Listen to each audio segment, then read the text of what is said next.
What if I told you that your mind is not a sanctuary, but a battlefield, that within you is not a peaceful spirit waiting to be liberated, but a wild, chaotic kingdom teetering on the edge of collapse?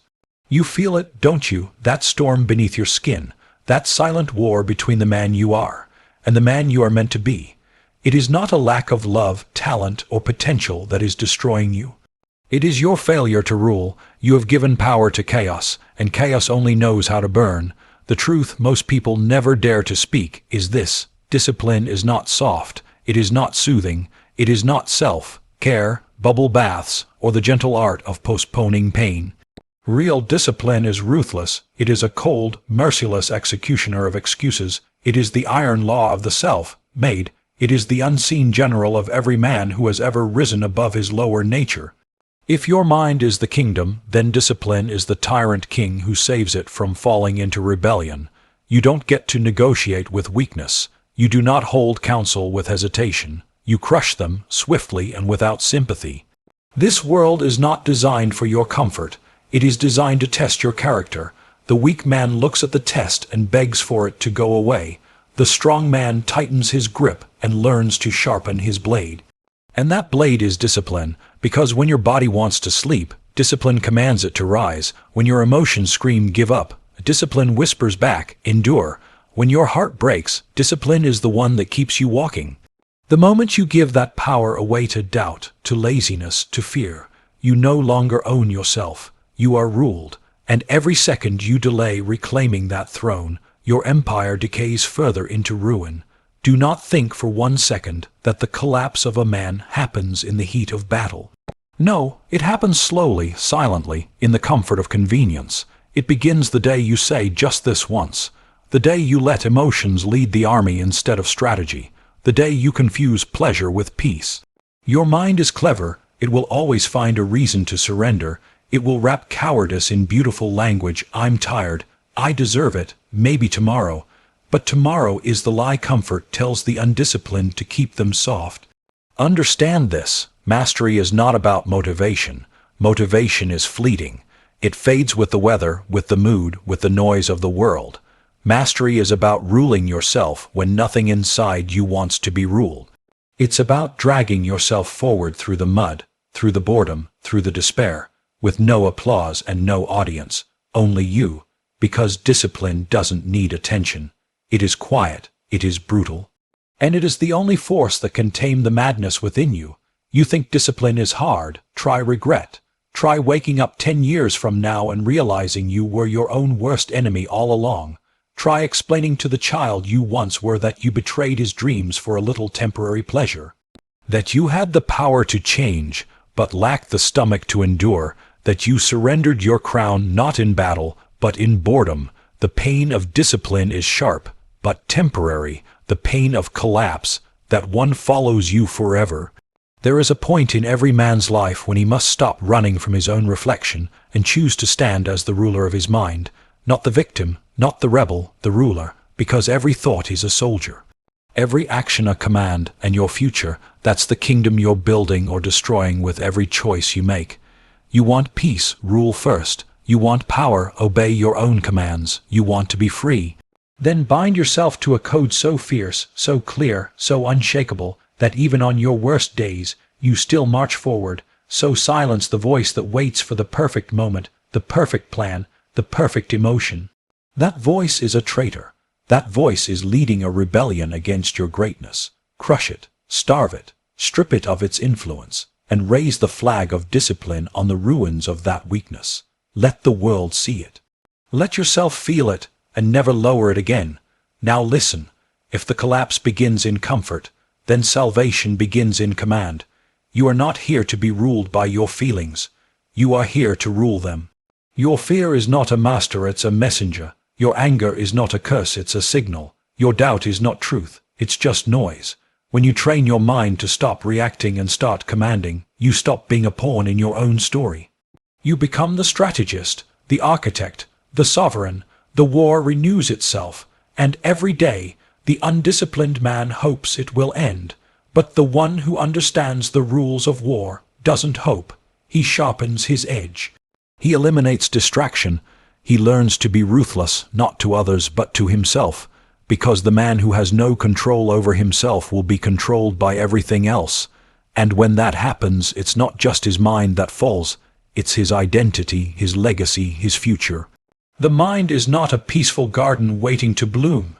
It is a kingdom at war, a chaotic empire filled with conflicting desires, unresolved fears, and unruly emotions that battle for control every single day.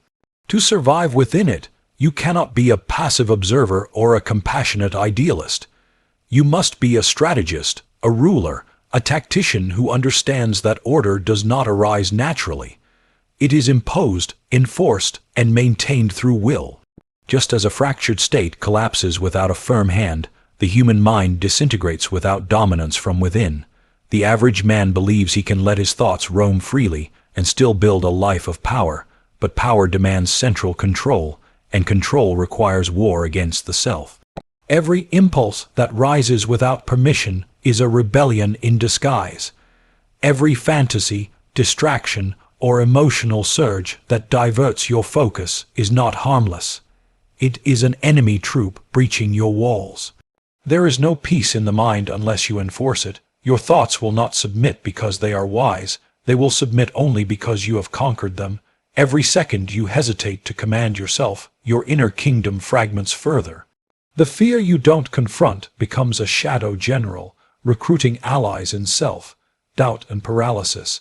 The anger you refuse to channel becomes a riot, destroying clarity and blinding judgment. The desires you indulge without discipline become rival lords, building power bases that challenge your authority. If you don't govern these forces, they will govern you, and they will not rule with your interests in mind. They will betray you. They will drain your energy, scatter your focus, and feed you illusions of control while leading you to collapse. To rule your mind, you must begin with awareness, not passive observation, but military-grade surveillance of every thought entering your domain. Nothing is innocent until proven loyal. The thought that whispers "just rest today" may be fatigue, or it may be sabotage. The thought that says "you're not ready yet" may be caution, or it may be cowardice in disguise. You must interrogate every internal voice as if it were a foreign agent. The modern mind is not under attack from the outside, it is infiltrated from within, and the failure to treat your thoughts as strategic assets or threats is what allows those threats to thrive undetected. Rulers do not entertain every idea as if it were wise. They filter, they vet, they reject. The moment you begin treating thoughts as commands instead of suggestions, the war begins to shift in your favor. But awareness alone is not power. Authority must follow. A kingdom is not held together by knowing what's wrong. It is held together by punishing what weakens it. That means denying comfort even when it masquerades as kindness. It means waking up early not because it feels good, but because your law demands it. It means training your mind to obey, and when it resists, crushing the resistance, not negotiating with it. If you were a ruler of a crumbling state and one of your provinces refused to pay tribute, you wouldn't wait to see if it changed its mind. You'd send troops. Yet when your mind refuses discipline, you do nothing, or worse, you pity yourself. That is not strategy. That is surrender dressed as self-care. Governance of the mind must be ruthless, not because the mind is evil, but because it is wild. You do not tame wildness with understanding alone. You tame it with structure, law, and consequence. That structure begins with decisions you enforce even when your emotions revolt.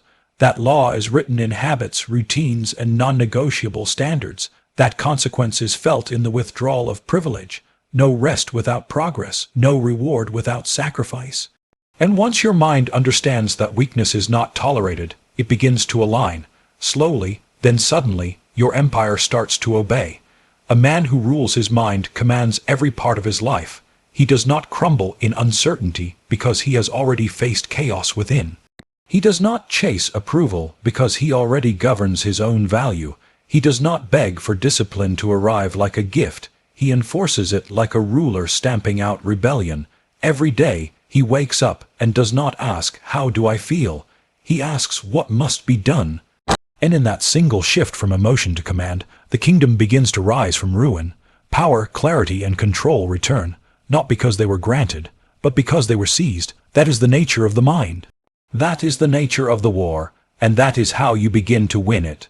True discipline is not a gentle mentor holding your hand through life's chaos.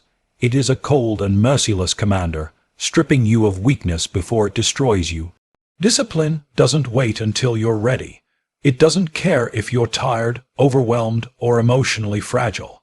It shows up like a blade pressed against your softness, demanding results, demanding sacrifice, and demanding action, even when your entire being is screaming for comfort.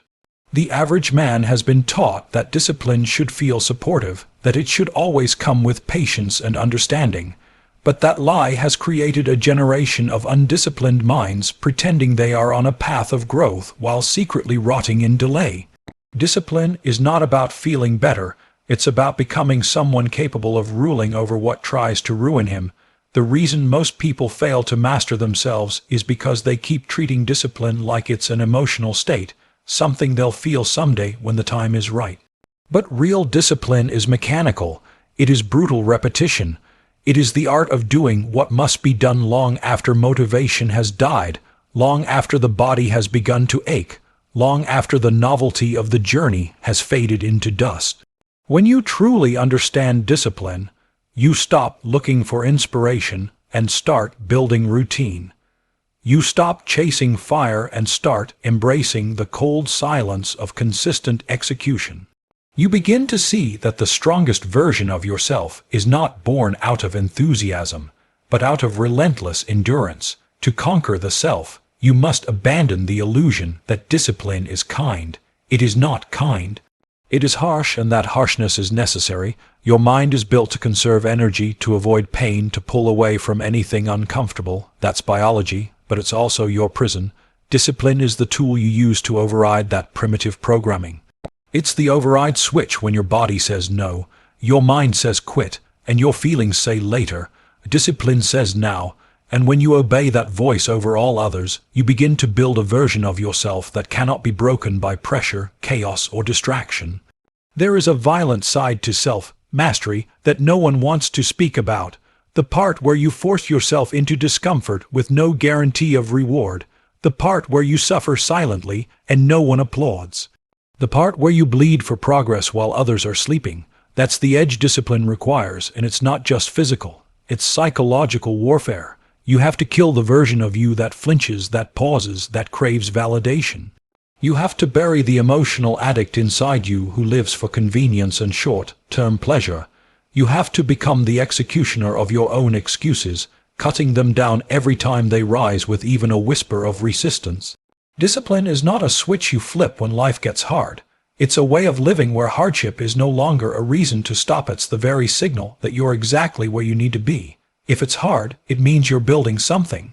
If it hurts, it means you're destroying weakness. If you want to grow, you need to suffer, not in a mindless way, but in a strategic one, because every sacrifice you make is not pain for the sake of suffering.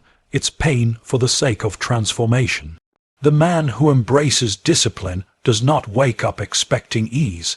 He expects war, and he walks into it without hesitation because he knows that no version of comfort has ever built a legacy worth remembering. To be disciplined is to separate your actions from your emotions. It is to act according to principle, not preference.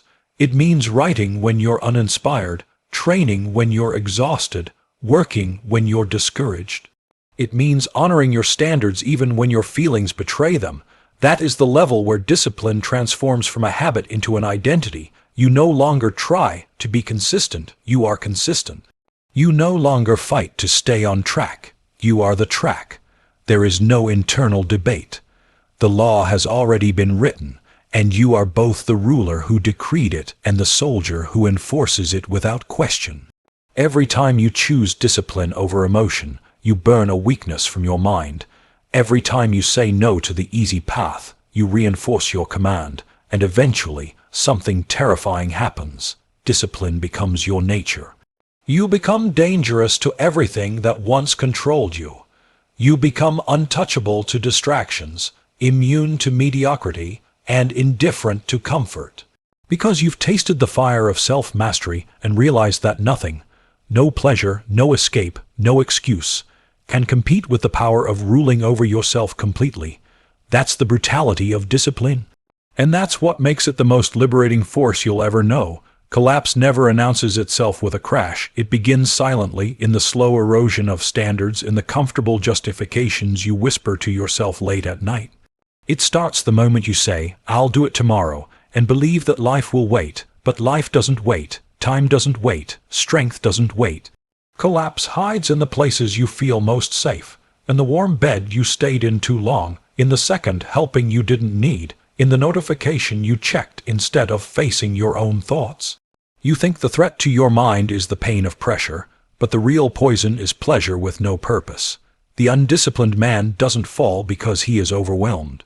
He falls because he becomes addicted to ease, seduced by the illusion that he can keep postponing the hard things and still become great. When a man surrounds himself with comfort, he slowly trains his mind to recoil from anything difficult.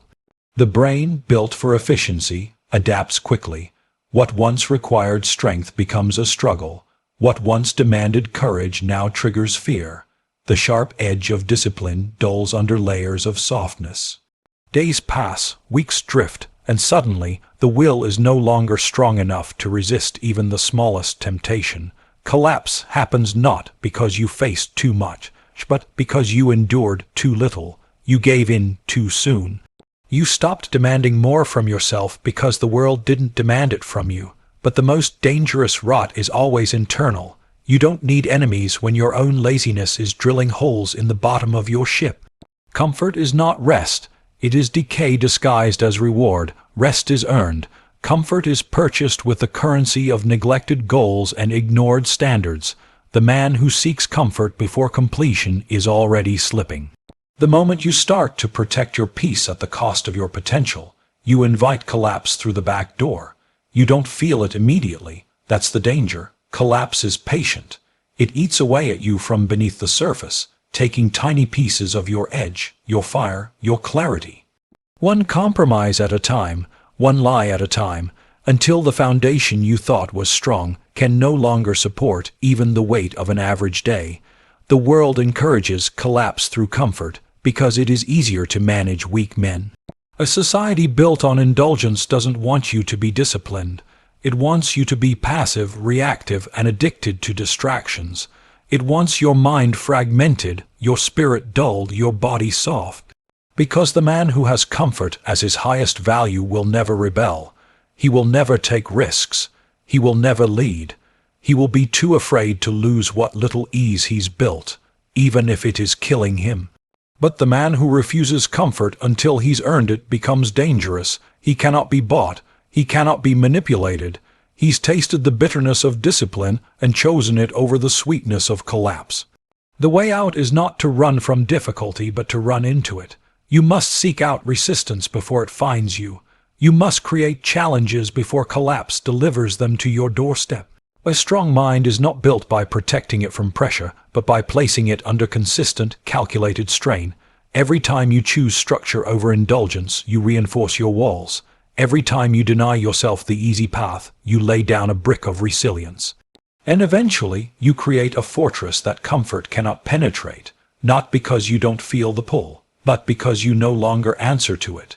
You must condition your nervous system to treat comfort as a warning sign, to feel unease when you haven't struggled that day, to recognize the temptation of ease as a threat to your very identity. The mind is not built to stay sharp in stillness. It sharpens through friction. It strengthens through sacrifice. Collapse doesn't come when things are hard. It comes when things are too easy for too long. That is when the standards drop. That is when the mission blurs. That is when you forget why you started and who you were becoming. So build a life that exposes you. Put yourself where you must grow or die. Strip away the buffers that let you pretend weakness is strength. Do not allow softness to settle into your routines. Discipline isn't just what you do, it's what you protect yourself from. Because the moment you begin to feel entitled to rest, to luxury, to ease, you are already on the path of collapse, and no one sees it until it's too late. Not because the signs weren't there, but because they were hidden in comfort, wrapped in smiles and dressed as self-love. But comfort is the enemy in disguise, and only the ruthless see it for what it is.